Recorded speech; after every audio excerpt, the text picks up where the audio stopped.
Bonjour, aujourd'hui je réponds à la question comment réagir quand je demande à mon enfant de faire quelque chose et qu'il me répond j'ai pas envie. C'est une question un peu particulière puisqu'elle m'avait été inspirée par une scène de parentalité qui avait été illustrée par la très talentueuse Lucille Gomez et qui montre cette situation qu'on évoque très souvent dans les accompagnements avec les parents. Un parent, un adulte, formule une demande à un enfant, souvent un enfant de 3-6 ans, parfois un petit peu plus, mais 3-6 ans, bien installé dans le langage, et qui répond je n'ai pas envie. Par exemple, l'adulte demande de ranger le jeu, l'enfant répond je n'ai pas envie. À ce moment-là, il y a souvent un temps d'hésitation qui est marqué par les parents et qui soulève pas mal de questions, notamment pour les parents qui sont soucieux de rester à l'écoute de l'enfant, de prendre en compte ses besoins, d'être dans le respect, la bienveillance, etc. Du coup, les questions, c'est est-ce que je peux insister dans cette situation puisque mon enfant me dit justement qu'il n'a pas envie? Est-ce que je ne devrais pas du coup m'en tenir à ce refus et puisque je respecte ses besoins et ce qu'il exprime? Ou est-ce qu'au contraire, c'est pas justement là que je devrais insister si je veux pas élever des enfants qu'on appelle enfants tyrans, enfants rois? Oui, mais alors comment insister sans forcer, sans imposer et rester dans la bienveillance? Tout d'un coup, ça devient le sentiment pour les parents d'être dans une impasse face à cette objection j'ai pas envie. Il me semble que cette scène, elle illustre assez efficacement ce type de malentendu qui peut compliquer la vie des parents qui ont fait le choix d'une éducation positive, bienveillante. C'est ce genre de malentendu, notamment, qui les amène à penser ce modèle-là, il marche pas, ou ce modèle-là, il n'est pas pour moi, voire même le genre de malentendu qui les amène justement à se mettre à crier, à perdre patience, alors même qu'ils s'étaient jurés de ne pas tomber dans ces réflexes-là. Ce malentendu, je crois qu'il se crée autour de cette notion de bienveillance et de respect.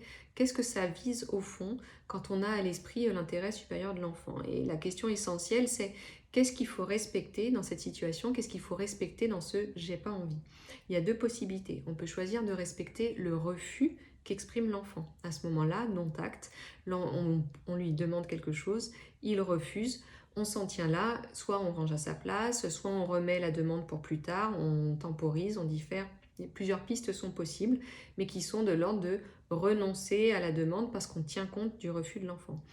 Une autre piste possible, c'est de choisir de respecter le besoin qu'exprime l'enfant quand il dit j'ai pas envie. Quel est le besoin qu'il peut exprimer en disant j'ai pas envie?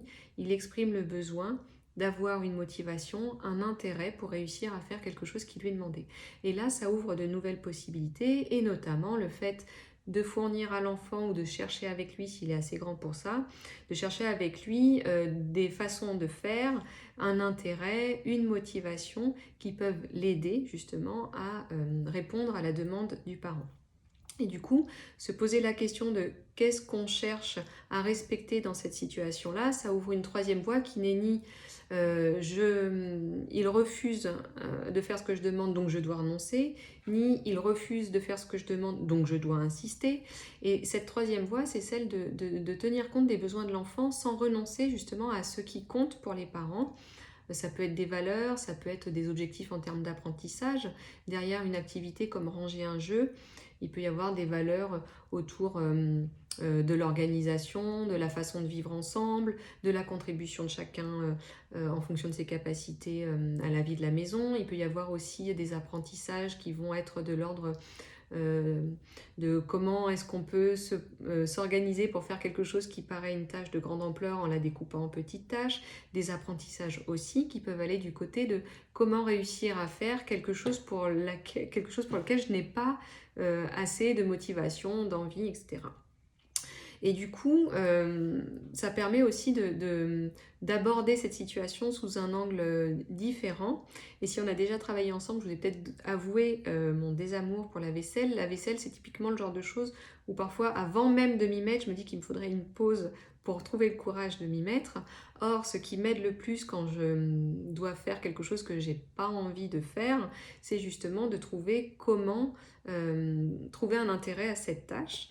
Et donc ça peut être, si je prends cet exemple de la vaisselle, d'écouter une musique ou un podcast en même temps que je fais la vaisselle. Ça peut être aussi de me fixer des challenges, de chronométrer la rapidité avec laquelle je suis capable de venir à bout de cette tâche, de me fixer un challenge comme autour de l'économie d'eau, quelle est la plus petite quantité d'eau qu'on peut utiliser pour faire la vaisselle. Enfin voilà, il y a plein de choses possibles et c'est peut-être ce type d'apprentissage-là qui s'offre, qui est l'opportunité qu'offrent ces situations et qui permet d'accompagner les enfants, de les aider à grandir petit à petit dans cette logique d'être à l'écoute, d'être dans la bienveillance et d'être dans le respect. Bien entendu, ça vaut pour les demandes dont on a auparavant vérifié le pourquoi, donc cette question de coaching que j'évoque très régulièrement.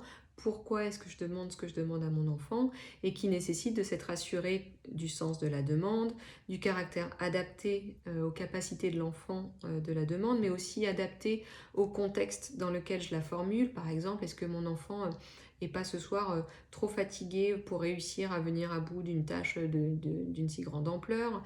Est-ce que moi-même, ce soir, en demandant ça à mon enfant, j'ai encore les ressources, l'énergie nécessaire pour l'aider à trouver ce qui pourrait lui permettre de réussir à ranger et d'avoir cet intérêt, cette motivation pour une tâche en apparence rébarbative ou sans intérêt?